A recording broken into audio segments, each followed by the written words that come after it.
ఈ ప్రజలకు కోట్లాది మంది దాహార్తిని తీర్చే ఈ యొక్క చెరువులను శ్రీమంతులుగా గొప్ప వ్యక్తులుగా ఉన్న వాళ్ళు వాటి పక్కనే ఫామ్ హౌజ్ల పేరు మీద నిర్మించుకొని వాళ్ళ డ్రైనేజ్ కాలువలు తీసుకెళ్ళి గండిపేటలో కలిపినారు. నేను ఇక్కడ వేదిక మీద ఉన్న పెద్దలతో పాటు ఇక్కడ వచ్చిన భక్తులను నేను ఒకటే మాట అడగదలుచుకున్నా. ఇవాళ వాళ్ళ విలాసవంతమైన జీవితం కోసం నిర్మించుకున్న ఫామ్ హౌజ్ల నుంచి వచ్చే డ్రైనేజ్ గండిపేటలో హిమాయత్ సాగర్ తాగునీటిలో కలిపితే ఆ నీళ్లు హైదరాబాదు నగరానికి తాగడానికి సరఫరా చేస్తుంటే వాళ్ళు నిర్మించిన అక్రమ నిర్మాణాలను వదిలేస్తే ఇక నేను ప్రజాప్రతినిధిగా విఫలమైనట్ట కాదా మీరు ఒక్కసారి ఆలోచన చేయండి. అందుకే ఒత్తిడి వచ్చినా మిత్రులకు ఫామ్ హౌజులు ఉన్నా ఏవి వదలకుండా హైడ్రా అనే ఒక సంస్థను ఏర్పాటు చేసి తెలియకుంటేనే ప్రజాప్రతినిధులం కొన్ని మన దినచర్యల్లో భాగంగా కొన్ని తప్పిదాలు చేస్తుంటాం. తప్పులు తెలవకుంటేనే కొన్ని తప్పులు జరిగిపోతుంటాయి. మరి ఆ ఖాతాను సవరించుకోవడానికి ఆ బ్యాలెన్స్ షీట్ను సవరించుకోవడానికి తెలిసి కొన్ని మంచి పనులు చేయాలని నేను ప్రగాఢంగా విశ్వసిస్తున్నా, నమ్ముతున్నా.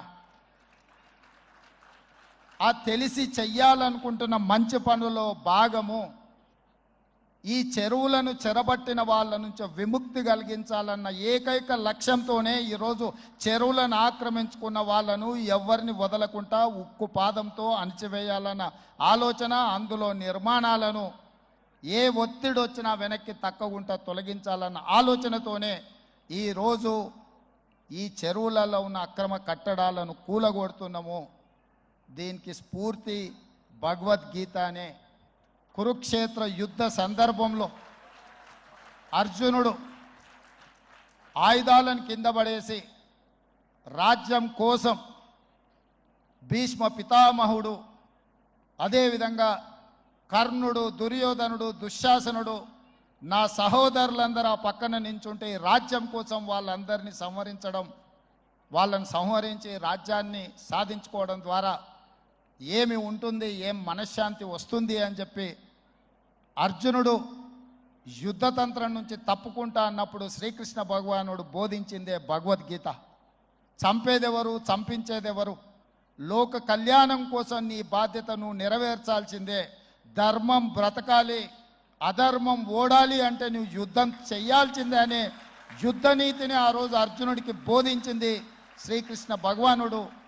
ఇవాళ ఆ శ్రీకృష్ణ భగవానుడి బోధనానుసారమే ఈరోజు ఈ చెరువులను కాపాడే కార్యక్రమాన్ని నేను తీసుకుంటున్నా. నాకు తెలుసు ఈ చెరువులలో నిర్మాణమైన విలాసవంతమైన ఫామ్ హౌజులు ప్రభుత్వాన్ని ప్రభావితం చేయగలిగిన స్థానాలలో ఉన్న చాలామంది వ్యక్తులు ఉన్నారు.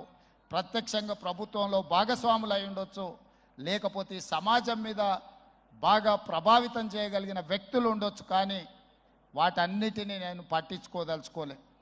ఇది భవిష్యత్ తరాలకు, ఇది రాజకీయాలకు సంబంధం లేదు. నేను స్పష్టంగా చెప్పదలుచుకున్నా. రాజకీయాల కోసమో లేకపోతే రాజకీయ నాయకులను కొంతమందిని దృష్టిలో పెట్టుకొని చేపడుతున్న కార్యక్రమం కాదు ఇది.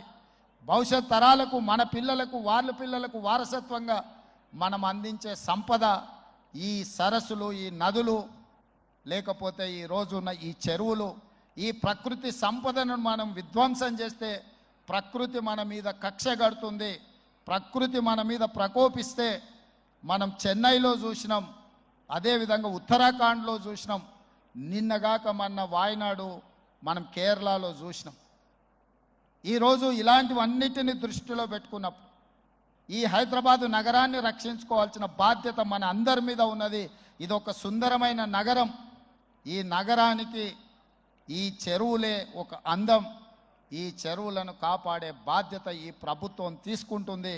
ఎవరు ఏమనుకున్నా, ఎవరు ఏ ఒత్తిడి తెచ్చినా వాటన్నిటిని పక్కన పెట్టి చెరువులను ఆక్రమించుకున్న వాళ్ళ భరతం పడుతుంది ఈ ప్రభుత్వం అని చెప్పి నేను ఈ సందర్భంగా తెలియదలుచుకున్నా.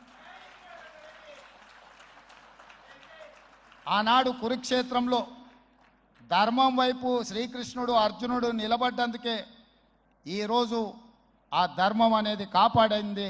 వాళ్ళు ధర్మాన్ని కాపాడితే ధర్మం మనల్ని కాపాడింది. ఈరోజు మనం చేస్తున్న పని కూడా అలాంటిదే. మీ అందరి సహకారం ఉండాలి. నిర్వాహకులకు ఈరోజు విద్యకు సంబంధించి లక్షలాది మంది